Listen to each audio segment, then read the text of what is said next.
बनारस, जो अपने गंगा घाटों और गलियों के लिए मशहूर है, वहाँ का एक और अनोखा पहलू भी है जो दुनिया भर में लोकप्रिय है। ये है स्वामीनाथ अखाड़ा। इस ऐतिहासिक अखाड़े की 450 साल पुरानी परंपराओं को आज भी जीवित रखा गया है और यहीं पर सिखाई जाती है देसी पहलवानी की कला। स्वामीनाथ अखाड़ा, जो बनारस के प्रमुख अखाड़ों में से एक है, भारतीय खेल संस्कृति की एक अहम कड़ी भी है। इस अखाड़े में पहलवानों को तैयार किया जाता है।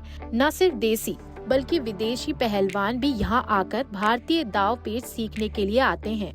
नाग पंचमी पर इस बार विशेष उत्साह देखने को मिलेगा।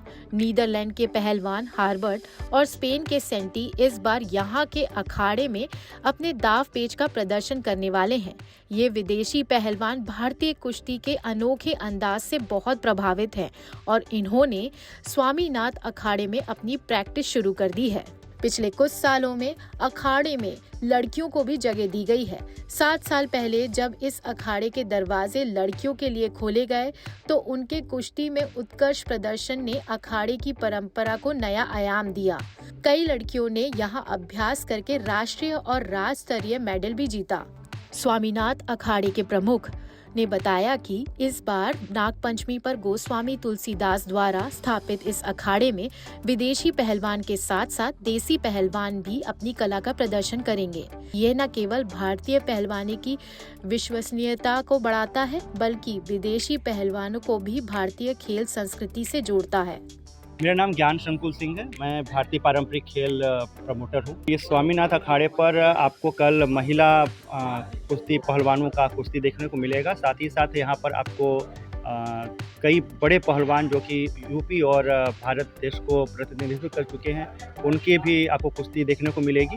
साथ ही साथ आपको यहाँ पर जोड़ी, गदा, नाल, मुगदर वगैरह के भी पहलवान अपने प्रतिभा दिखाते हुए दिखाई पड़ेंगे।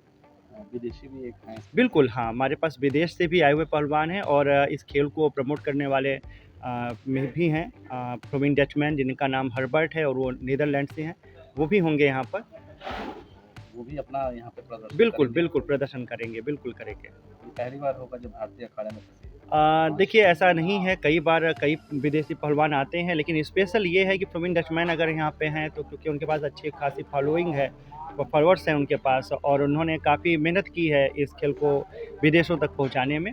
तो ये एक नई बात होगी हम सबके लिए ज़रूर से, क्योंकि ये हमेशा जब भी आए हैं वो जाड़े के वक्त में आए हैं। तो ये अच्छी बात है हमारे पास कि विदेश से आने वाले पहलवान भी या कोचेज़ हैं जो कि स्ट्रेंथ कोचेज़ हैं, वो इन एक्सरसाइज टूल्स को और इन वर्कआउट को पसंद कर रहे हैं और पूरे देश विदेश में इनका परिचय करा रहे हैं। नीदरलैंड के हार्बर्ट ने कहा कि वह भारतीय कुश्ती और दंगल के इस पारंपरिक तरीके को बहुत पसंद करते हैं और अपने देश में भी इस स्टाइल में पहलवानी सीखते हैं।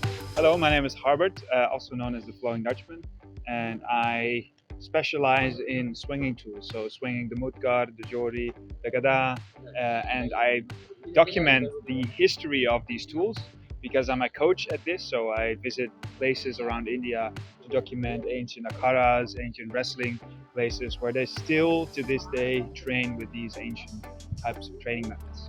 Which exercise do you love? Why? The gada, because that's the reason why I came here in the first place. I am a coach in the mace, and the mace is a steel version of the gada, and the gada is a big long bamboo handle with a stone at the end, and the steel version is basically made of steel. Same kind of tool which we use in more Western countries. So I love that tool the most, and I love seeing how it's still being used in the original stone format. Why did you love to come only Varanasi, especially for?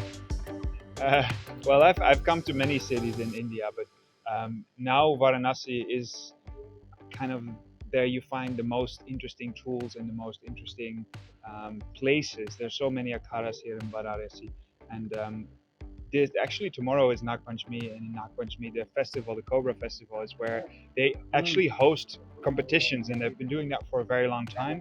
So I'm very excited to see that and maybe to perform in them a little bit to see how far I can take it with some of the tools and some of the strength formations. Swaminath अखाड़े के इतिहास और परंपरा को जीवित रखने का काम आज भी बड़े गर्व के साथ किया जा रहा है। ये अखाड़ा जो एक बार भारतीय खेल के केंद्र में था, आज भी वाराणसी के प्रमुख अखाड़ों में अपनी खास पहचान बनाए हुए है। लोकल 18 के लिए वाराणसी से अभिषेक जायसवाल की रिपोर्ट।